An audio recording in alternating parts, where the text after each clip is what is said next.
जय श्री हरि विष्णु। आप सभी का हमारे YouTube चैनल पे बहुत बहुत स्वागत है। आइए सुनते हैं विजया एकादशी व्रत की कथा। आप सभी भक्तों को विजया एकादशी व्रत की ढेर सारी शुभकामनाएं। एकादशी का व्रत जो कि हर माह के कृष्ण पक्ष और शुक्ल पक्ष की एकादशी तिथि के दिन एकादशी का व्रत किया जाता है। इसे एकादशी या 11 व्रत के नाम से जाना जाता है। हर व्रत का अपना अपना विशेष महत्व माना गया है। उसी प्रकार से फाल्गुन माह के कृष्ण पक्ष में पड़ने वाली विजया एकादशी व्रत का अपना विशेष महत्व है। जो भी सच्ची श्रद्धा के साथ विजया एकादशी का व्रत करते हैं, इस व्रत के प्रभाव से अविजित कार्य में भी यह विजयदायक है। राज दरबार में बैरियों से तथा परीक्षा आदि में सफलता प्राप्त कर धन, वैभव, लक्ष्मी प्राप्ति हेतु यह अत्यंत उपयोगी है। इस व्रत के प्रभाव से व्यक्ति के सभी प्रकार के दुख और दारिद्र्यों का अंत होता है तथा सभी प्रकार के पापों का नाश होता है। और जब व्यक्ति के पाप और ताप नष्ट होते हैं, तभी उनके पुण्य उदित हो पाते हैं। उसके बाद ही सांसारिक सुखों की प्राप्ति होती है। एकादशी का व्रत जो कि भगवान विष्णु, भगवान श्री कृष्ण को अति प्रिय होता है। जो भी सच्ची श्रद्धा के साथ विजया एकादशी तिथि के दिन दिन रात्रि उपवास रहते हुए व्रत को धारण करते हैं, लक्ष्मी नारायण का पूजन करते हैं, कथा श्रवण करते हैं, भगवान की आरती करते हैं, व्रत में नियमों का पालन करते हैं, इससे भगवान श्री हरि विष्णु अति प्रसन्न होते हैं और अपना कृपा प्रदान करते हैं। तो आइए सुनते हैं विजया एकादशी व्रत की कथा। तो बोलिए प्रेम से भगवान विष्णु की जय, माता लक्ष्मी की जय। बहुत समय पहले की बात है कि एक बार भगवान श्री कृष्ण से युधिष्ठिर ने कहा कि हे प्रभु, हे भगवान, अब आप कृपा करके हमें फाल्गुन कृष्ण एकादशी व्रत का विधान और महात्म्य एवं पुण्य फल का मुझसे वर्णन कीजिए। मेरी सुनने की बड़ी इच्छा है। महाराज, युधिष्ठिर के ऐसे वचन को सुनकर भगवान श्री कृष्ण बोले कि हे राजा, इस एकादशी का नाम विजया है और यह निस्संदेह विजय को देने वाली है।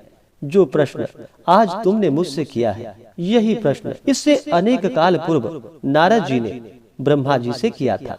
तब उन्होंने कृपा करके जो अनुपम चरित्र नारद जी को सुनाया था, वही मैं तुम्हें सुना रहा हूँ। भगवान श्री राम 14 वर्ष के लिए वनवास की आज्ञा शिरोधार्य कर वन में जाकर गोदावरी के किनारे पंचवटी में निवास किए। तपस्विनी सीता वहीं से रावण के द्वारा हरी गई, जिससे वह अत्यंत ही व्याकुल एवं व्यथित हुए।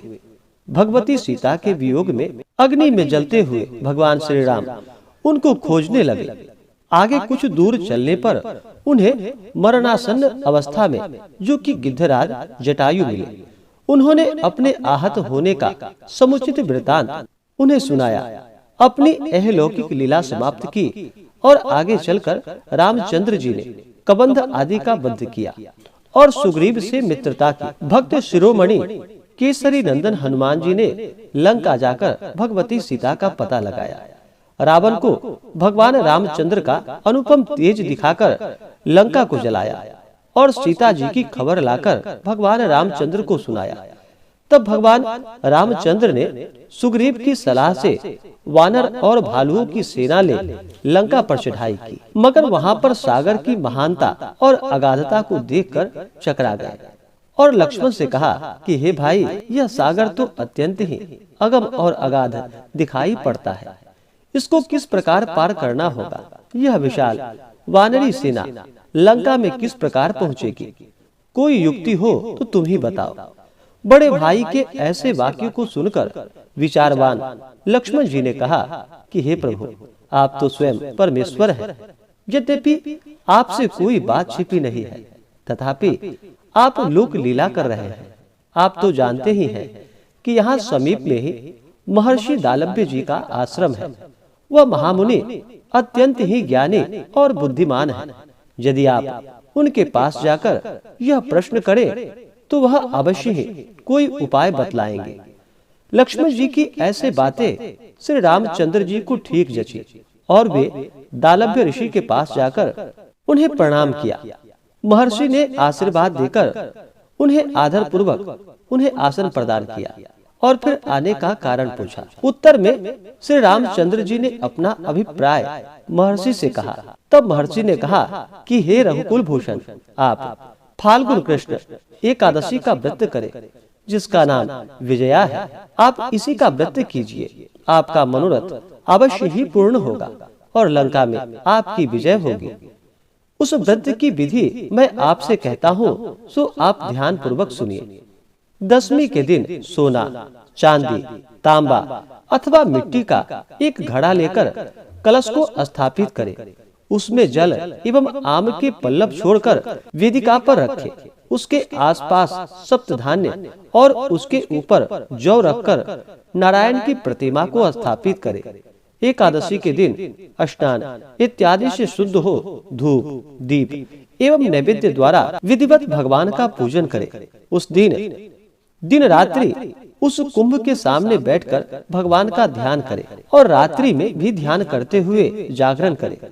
द्वादशी के भोर में कलश को नदी या सरोवर के तट पर ले जाकर उसका विधिवत पूजन करें और फिर उसे ब्राह्मण को दान कर दें।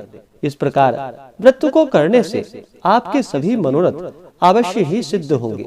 और फिर दालभ्य ऋषि के ऐसे वचन को सुनकर फिर भगवान श्री राम ने सेना सहित व्रत को धारण किया और पूर्ण निष्ठा के साथ व्रत को किया और फिर उस व्रत के प्रभाव से लंका पर विजय प्राप्त की। हे राजन, जिस प्रकार भगवान राम ने लंका पर विजय प्राप्त की, उसी प्रकार सभी कोई इस विजया एकादशी का व्रत करके अपनी मनोकामना को अवश्य ही सिद्ध कर सकता है। अतएव विजया एकादशी का व्रत अवश्य ही करनी चाहिए। इसके महात्म्य को कहने एवं सुनने दोनों से ही अनेकों पापों का नाश होकर वाजपेयी यज्ञ के बराबर पुण्य फलों की प्राप्ति होती है। इस प्रकार से विजया एकादशी की कथा पूर्ण हुई। तो बोलिए प्रेम से भगवान विष्णु की जय, माता लक्ष्मी की जय, सियापति रामचंद्र की जय, सर्वदेवी देवता की जय। इसी प्रकार से जो भी भक्त सच्ची श्रद्धा के साथ, नियम और निष्ठा के साथ विजया एकादशी का व्रत करते हैं, कथा श्रवण करते हैं, व्रत में नियमों का पालन करते हैं, भगवान श्री हरि विष्णु जी की कृपा से उनके सभी प्रकार के पापों का नाश होता है तथा हर कार्य क्षेत्रों में विजय की प्राप्ति होती है। तो आशा करता हूँ कि यह जानकारी आपको अच्छा लगा हो। ऐसे ही ज्ञानवर्धक जानकारियाँ प्राप्त करने के लिए हमारे इस चैनल पे अगर आप नए हैं तो चैनल को लाल बटन दबा करके सब्सक्राइब करें, साथ में बेल आइकन घंटी को दबाएं ताकि मेरे वीडियो का नोटिफिकेशन आपको समय से मिलता रहे।